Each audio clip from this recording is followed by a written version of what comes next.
खुलुमबाय लोगोफोर, बर'नि मोनदांथि चेनेलाव बयखौबो फिन खेबसेबाव फरायनाय जाबावबाय। दिनै 29 नभेम्बर 2025 सनिबार बाराय। दिनैनि सानाव खायसे राशिफोरा साबधान थानाया मोजां आरो खायसेफोरनि थाखाय दिनैनि साना मेहेरगोनां जानानै फैगोन। फै बिदिब्ला बै मोनजिनै राशिफ्रा दिनैनि दिनाव बोरै बारलांगोन बेनि सोमोन्दै मिथिना लानि।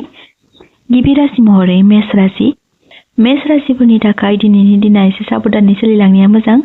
खायसे बिथिङाव बदनाम मोननो हागौ, बेनिखायनो नोंथांमोना दिनैनि दिनाव साबधान थानाया मोजां। गोबां खरसानि थाखाय गोसोखौ बोरैबा मोनखांनो हागौ। खायसे अफिस एबा खायसे खामानिफोराव गोसोखौ असान्ति मोनखांगोन, जायनि थाखाय सानसे थाल्ला गोसोखौ गाज्रि मोननोबो हागौ।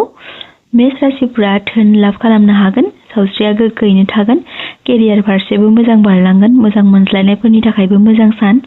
नखराव मानिबा थाखाय असान्ति साग्लोबसारनो हागौ। मेष राशिफोरनि लाखि गाबा जादों गोमो आरो लाखि अनजिमाया जादों 8। वृषभ राशि। वृषभ राशिफोरा दिनैनि दिनाव समाजारि आरो जायखिजाया बिथिङाव लाभ खालामनो हागोन, मुवा बेसाद बायनो हागौ।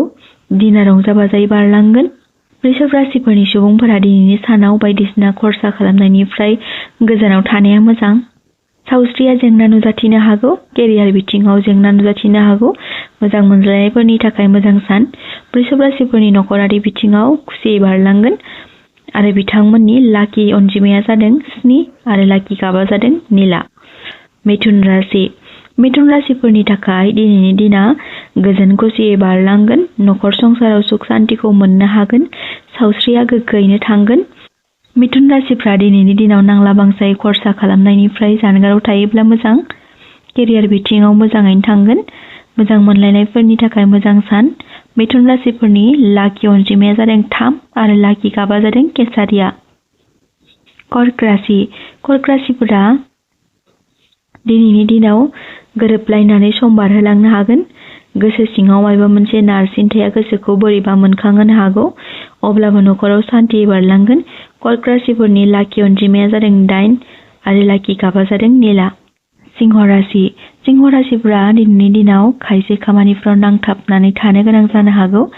गारि सालायनाय बायदि बिथिङाव गावखौ साबधानै लाखिनाया मोजां। खायसे खामानिफ्राव बाथ्रा दान्थे बिदान्थेनिफ्राय जानगाराव था।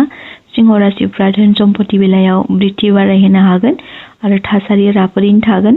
केरियार बिथिङाव जेंना नुजाथिनो हागौ।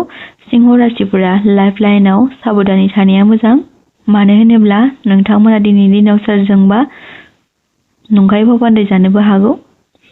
नखराव सुखु गोजोनखौ मोननो हागोन। सिंह राशिफोरनि लाखि अनजिमाया जादों 3 आरो लाखि गाबा जादों गुफुर।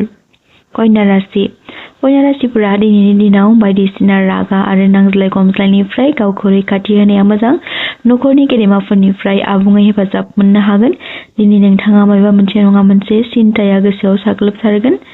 खायसेफोरा फिसा फिसौनि सावस्रि बिथिङाव सिन्ता बांनो हागौ। कन्या राशिफोरनि थाखाय धोननि बेलायाव राफोदैनो थागोन। केरियार बिथिङाव मोजां, रिलेशनशिपआवबो मोजां, नखरारि बिथिङाव गाहाम। कन्या राशिफोरनि लाखि अनजिमाया जादों 8 आरो लाखि गाबा जादों अख्रां गाब। तुला राशि। तुला राशिफोरा दिनैनि दिनाव मायबाफोर बेमार आजारजों गाग्लोबजानो हागौ। फरायसाफोरा सोलोंथाइ बिथिङाव गोब्राब मोनगोन। धोना खरसा बांगोन। धार्मिक बिथिङाव बाहागो लानो हागोन। नखर बिथिङाव मोजाङै बारलांगोन। तुला राशिफोरनि धोना बृद्धि जागोन। केरियार बिथिङाव मोजां, रिलेशनशिपआव मोजाङैनो बारलांगोन। तुला राशिफोरनि लाखि अनजिमाया जादों 9 आरो लाखि गाबा जादों गुफुर। वृश्चिक राशि। वृश्चिक राशिफोरा दिनैनि दिनाव गोरोबलायनानै थानो हागोन। नखराव गालाय गुजाय थासारिनि थाखाय गोसोखौ असान्ति मोनखांनो हागौ। खरसाया बांगोन। मावनो लानाय खामानिफोरा फुरा जाफुंगोन। बेफार फालांगियाव बृद्धि बारायगोन। सावस्रि बिथिङाव साबधान जानाया मोजां। केरियार बिथिङावबो मोजाङैनो बारलांगोन। मोजां मोनलायनायफोरनि थाखाय मोजां सान। नखराव गोरोबलायै नुजाथिनो हागौ। वृश्चिक राशिफोरनि लाखि अनजिमाया जादों 4 आरो लाखि गाबा जादों गोसोम। धनु राशि। दिनैनि सानाव धनु राशिनि सुबुंफोरनि थाखाय मेहेरगोनां जानानै फैगोन। आंगो लोगोजों गोरोबलायनानै गोसोखौ गोजोनग्लायनाय मोननो हागोन।